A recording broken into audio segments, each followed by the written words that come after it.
আসসালামু আলাইকুম। আমি পদ্মজা। পর্ব ২৬ লিখেছেন ইলমা বেহরোজ। লাশটি নৌকায় তুলতেই পূর্ণা ভয়ে কুঁকড়ে গেল। মোর্শেদ পাশ ঘেঁষে বসে। তার মনে হচ্ছে চারদিক থেকে প্রেতাত্মারা তাকিয়ে আছে, যে কোনো মুহূর্তে ঝাঁপিয়ে পড়বে, ঘাড় মটকে দেবে। ঘাড় মটকানোর কথা ভাবতেই পূর্ণার ঘাড় ঝিমঝিম করে উঠল, ভূত ভূত করে চেঁচিয়ে উঠল। হঠাৎ পূর্ণার চিৎকার শুনে মোর্শেদ ভয় পেয়ে যান। এমনিতেই গায়ে কাঁটা দিচ্ছে লাশ দেখে তিনি পূর্ণাকে এক হাতে জড়িয়ে ধরে বললেন, কোন হানে ভূত, ডরাইস না। মাথার কাছে বাঁধা দুইটি খোলা কাপড়, দড়িটা খুলে কাপড় সরাতেই একটা মৃত মেয়ের মুখ ভেসে ওঠে। হেমলতা, পদ্মজা দুজনেই ভেতরে ভেতরে চমকে যান, কিন্তু প্রকাশ করল না। হেমলতা এদিক ওদিক তাকিয়ে মানুষের উপস্থিতি দেখেন, এরপর কণ্ঠ খাদে নামিয়ে বললেন, চিনি না তো। তুই চিনিস? পদ্মজা মাথা নাড়িয়ে জানালো সেও চিনে না। পরপরই মোর্শেদকে ডাকল পদ্মজা। আব্বা দেখো তো, তুমি চিনো নাকি? মোর্শেদ উঠে আসলো, আসতে চাইলে পূর্ণা ধরে রাখে। মোর্শেদ পূর্ণাকে নিয়ে এগিয়ে আসে। মৃত মেয়েটার মুখ দেখে বললেন, না চিনি না। হেমলতা চিন্তায় পড়ে যান। শরীরের পশম কাটা দিচ্ছে, চারদিকে অন্ধকারে ঢাকা হিমশীতল বাতাস, আর সামনে সাদা কাপড়ে মোড়ানো একটা মেয়ের লাশ। তিনি ব্যথিত কণ্ঠে বললেন, কোন মায়ের বুক খালি হলো কে জানে। পদ্মজা বিড়বিড় করে, আমার একজনকে চেনা লাগছে আম্মা। হেমলতা ধৈর্যহারা হয়ে প্রশ্ন করেন, কে? চিনেছিস? নাম কি জানিস? পদ্মজা ভাবছে, গভীর ভাবনায় কিছু ভাবছে। হেমলতা প্রশ্নের জবাব বলেন, নাম জানি না আম্মা। দাঁড়াও আমি বলি। লোকটা কেমন? পদ্মজা চোখ বন্ধ করে কিছুক্ষণ আগের মুহূর্তে ফিরে যায়। চোখ বুজা অবস্থায় রেখে বলে, আব্বা যখন বলল কে রে, তখন একটা লোক আমাদের দিকে তাকায়। লোকটার চোখগুলো ভীষণ লাল, অনেক মোটা, খুব কালো। মাথার চুল ঝুঁটি বাঁধা ছিল। এমন একজন লোক আমি স্কুল থেকে ফেরার পথে অনেক দেখেছি। কথা শেষ করেই পদ্মজা চোখ খুলে খুশিতে গদগদ হয়ে বলল, লোকটাকে দেখতে পেলে আমি ঠিক চিনে ফেলবো আম্মা। চিনে কি হবে, প্রমাণ তো নেই। আর মেয়েটা মারা গেছে নাকি খুন সেটাও তো জানি না। প্রমাণ নেই তো ঠিক, কিন্তু মেয়েটা খুন হয়েছে আম্মা। হ্যাঁ, এই দেখো মেয়েটার গলায় কত দাগ, আর পেটের কাছে দেখো রক্তের দাগ। নদীর পানিতে পুরনো রক্ত মুছে দিতে পারেনি। হেমলতা অবাক হয়ে পদ্মজার কথা মতো খেয়াল করে দেখেন, সত্যিই তো। তিনি বিস্ময় নিয়ে বললেন, একটার পর একটা খুন।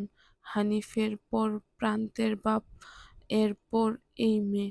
আমি বুঝে উঠতে পারছি না কে বা কারা এরকম করছে।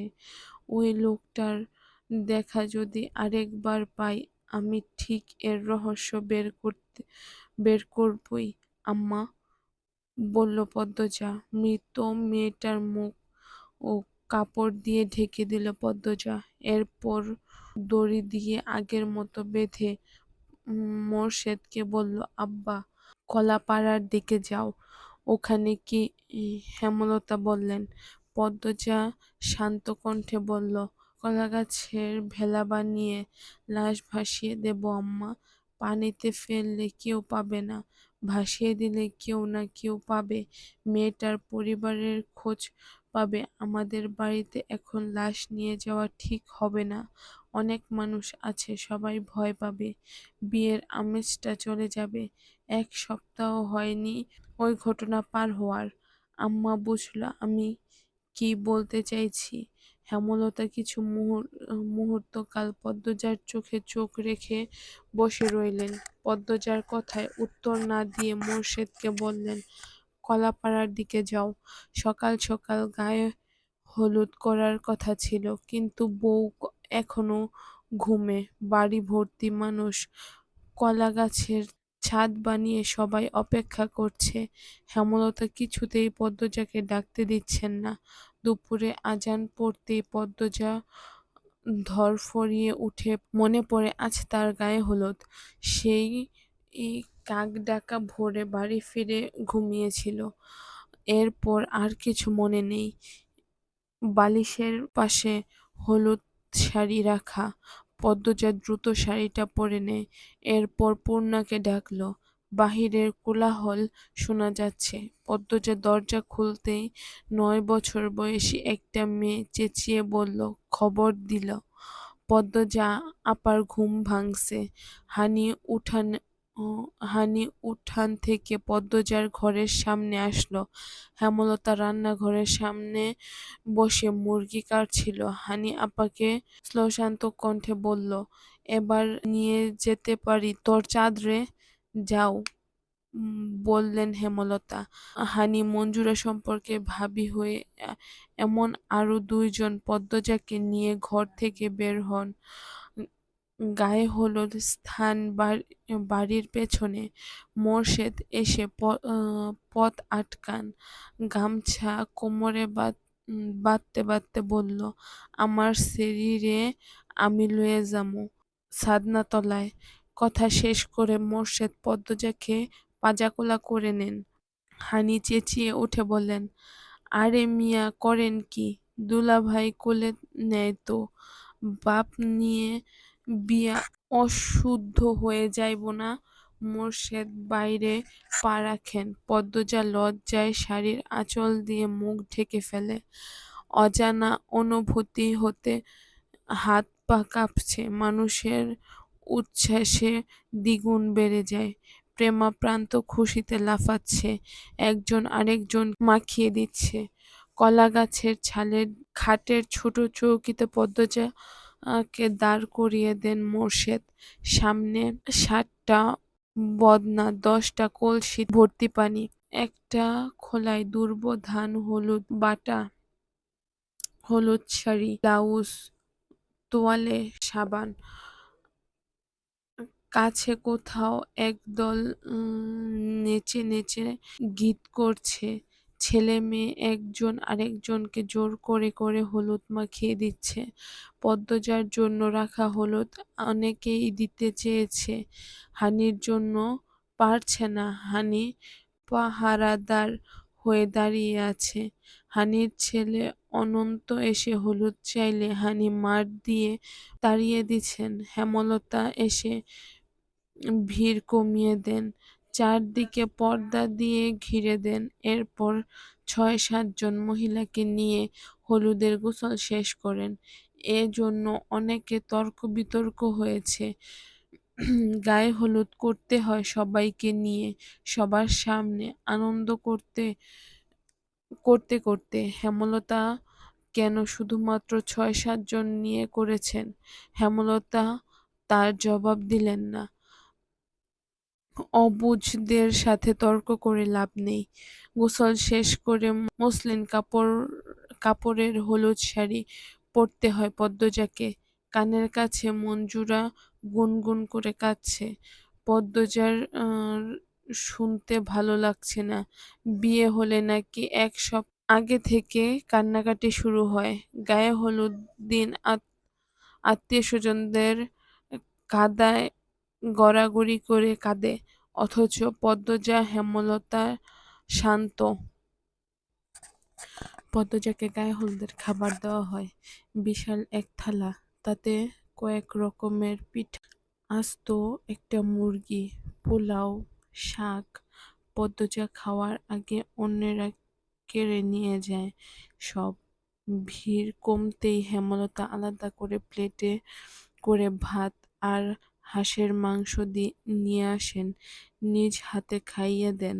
খাওয়ার মাঝে পদ্মজার মনে পড়ে মঞ্জুরা তখন বলছিলেন, বিয়ের পর মেয়েরা পর হয়ে যায়, বাবা মা পর হয়ে যায়, স্বামীর বাড়ি সব, বাপের বাড়ির সাথে দেখা করতেও তাদের অনুমতি লাগবে।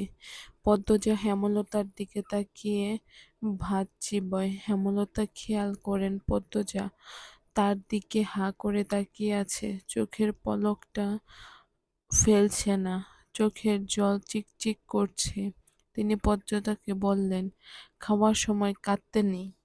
পদ্মজা ফোঁপাতে থাকে, ফোঁপাতে ফোঁপাতে খাবার শেষ করে। চোখের জলে বুক ভিজে একাকার। হেমলতা ঘরের বাইরে এসে হাতের উল্টো পাশ দিয়ে চোখের জল মোছেন।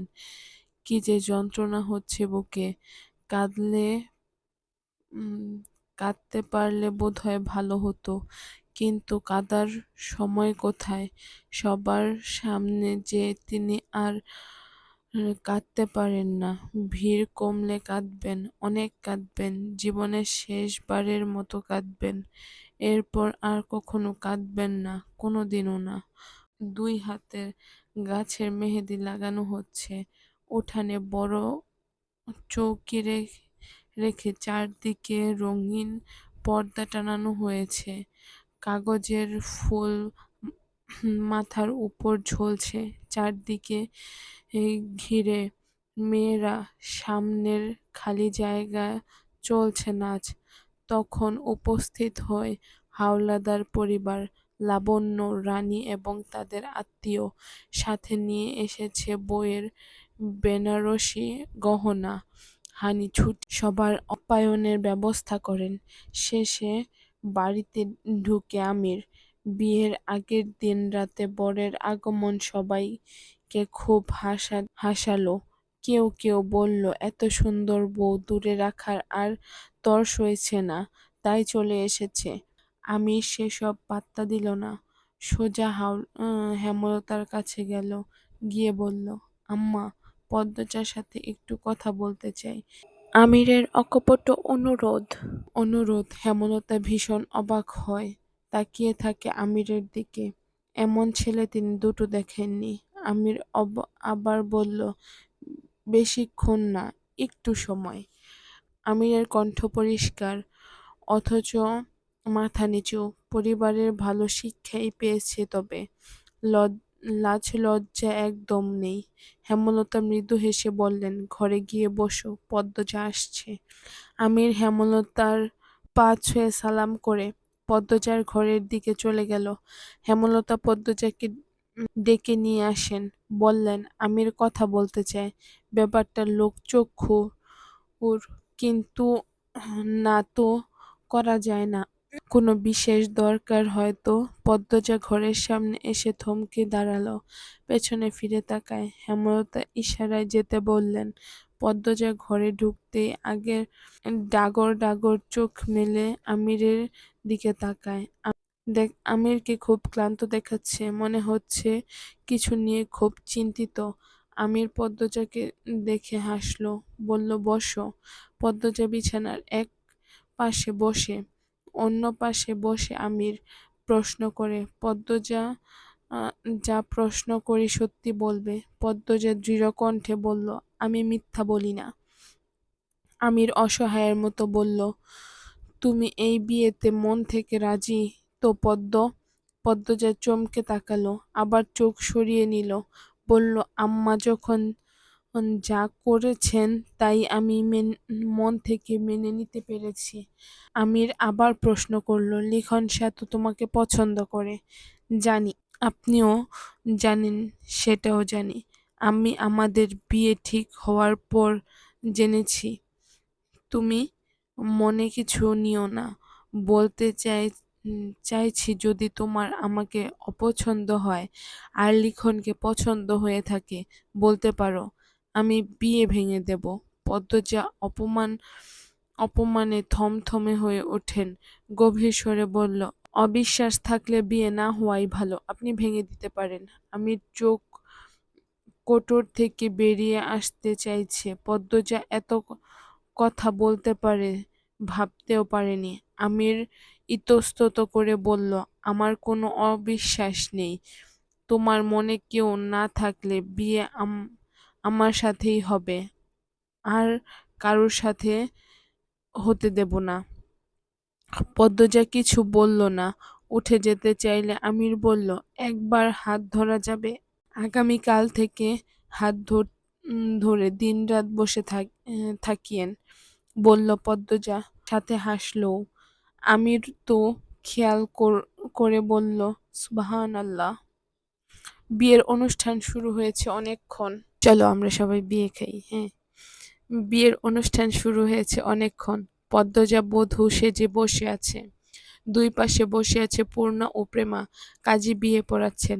অনেকক্ষণ পর পদ্মজাকে কবুল বলতে বলেছেন। পদ্মজা কিছুতেই বলছে না। সে নিজ মনে হেমলতাকে খুঁজছে। বউ কবুল বলছে না শুনে অনেকে ভারী ভিড় জমিয়েছে। হেমলতা ভিড় ঠেলে ঢুকে পড়ল। হেমলতাকে দেখে পদ্মজার ঠোঁটে হাসি ফোটে। ছল ছল চোখ নিয়ে ৩ বার কবুল বলে। হেমলতা ২ চোখে পানি কিন্তু ঠোঁটে হাসি। পদ্মজাকে বধূ সাজার পর মাত্র দেখলেন তিনি। লাল বেনারসিতে পদ্মজার রূপ যেন যেন গলে পড়ছে। পাশের ঘরে কে যেন কাঁদছে। হেমলতা দেখতে যান। আয়নাতে দেখানো পূর্বে শুরু হয়। আয়নায় তাকাতেই আমির চোখ টিপল। পদ্মজা লজ্জায় চোখ সরিয়ে নিল। আমির সবার চোখের আড়ালে পদ্মজার এক হাত খপ করে ধরে ফেলল। পদ্মজা কেঁপে ওঠে ভয়ে। আমির ফিস ফিস করে বলল, এই যে তোর আগে ছাড়ছি না। বিয়ে বাড়ির ভিড় কমে গেছে। বিদায়ের পালা চলছে। করুণ কান্নার স্বর চারদিকে হাহাকার করছে।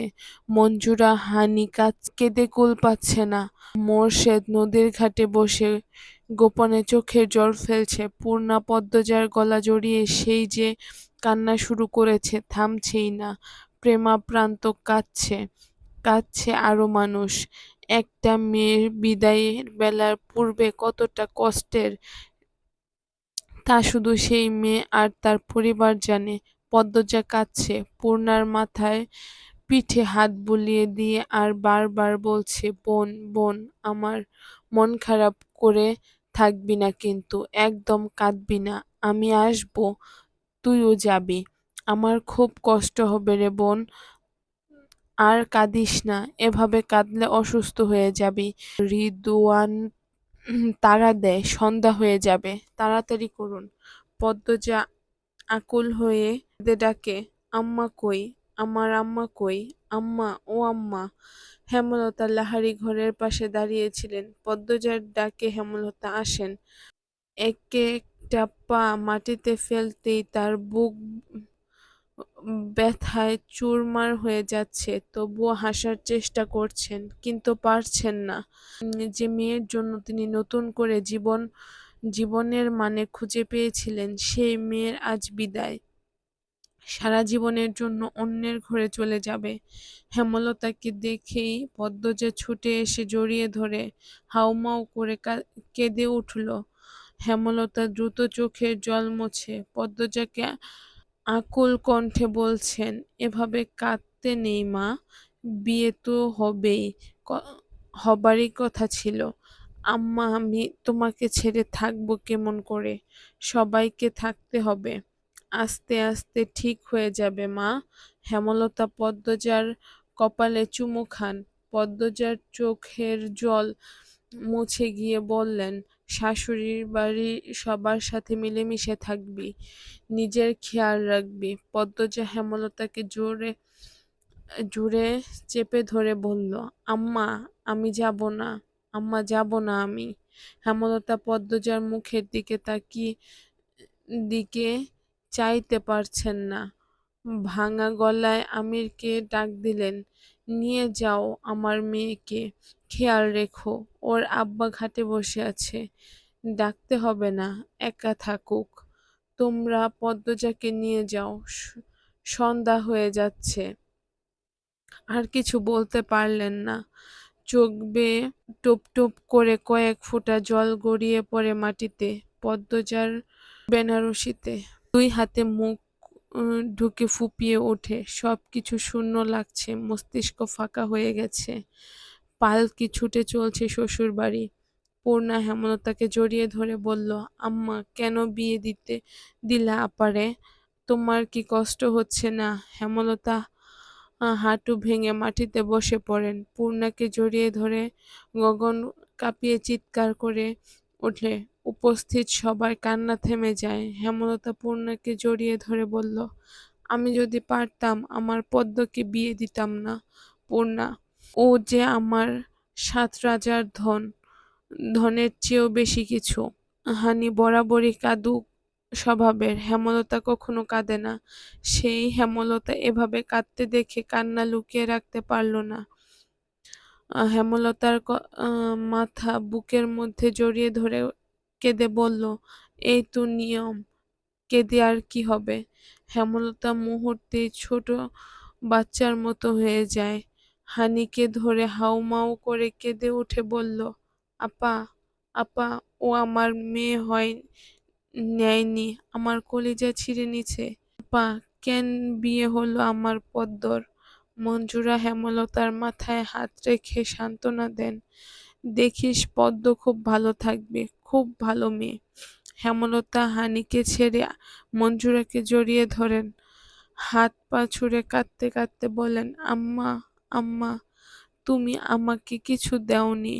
এইবার আমার এই মরণ কষ্টটা কমিয়ে দাও। আম্মা, আমার খুব কষ্ট হচ্ছে, বিশ্বাস করো আম্মা। আম্মা, আমার পদ্মকে ছেড়ে কেমনে থাকবো? মঞ্জুরা বুক ধুকপুক করছে। জন্মের পর হেমলতা কে কখনো এভাবে কাঁদতে দেখেননি।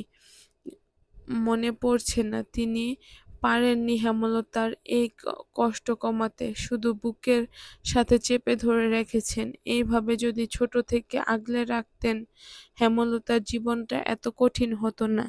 পদ্মজা ছটফট করছে, কিছু ভালো লাগছে না, ইচ্ছে হচ্ছে ছুটে যেতে মায়ের কাছে। গলা শুকিয়ে কাঠ, এখনই মারা যাবে হয়তো। পদ্মজা হঠাৎ চিৎকার করে ওঠে, থামো, তোমরা থামো, আল্লাহর দোহাই লাগে থামো। পালকি থেমে যায়। পদ্মজা পালকি থেকে মাটিতে পা রেখেই মোড়ল বাড়ির দিকে ছুটতে থাকে। কেউ আটকে রাখতে পারেনি। সবাইকে ধাক্কা দিয়ে দূরে ঠেলে ছুটতে চলছে সে মায়ের বুকে। আমির শুধু চেয়ে রয়েছে। সন্ধ্যা নামার পূর্বে মুহূর্তে একটা লাল বেনারসি পরা অপরূপা সুন্দরী মেয়ে ঢুকলো। দেখতেও ভালো লাগছে। আজকে এই পর্যন্তই। সবাই বিয়ে শাদী খেয়ে আপাতত পারি যান। মেয়ের বাড়িতে ফিরে আসছে। ঠিক আছে? আল্লাহ হাফেজ।